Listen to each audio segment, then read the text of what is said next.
In this guide, I'll show you how to find your Facebook page ID. This is useful for developers, social media tools, or simply to identify your page. First, open Facebook and go to your profile or page. If you're looking for your personal profile ID, tap the profile icon in the bottom right or top right. Then go to the right of the Edit Profile button and click on the three dots. Scroll down and go to Share Profile and click Copy Profile Link.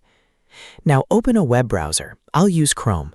Paste the link you just copied into the address bar and go to the page. Once the page loads, tap the address bar again, select the entire link, and copy it.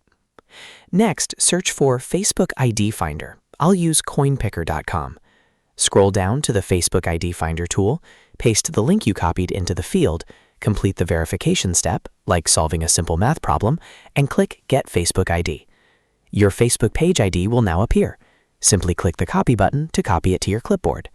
That's it. You've successfully found your Facebook page ID.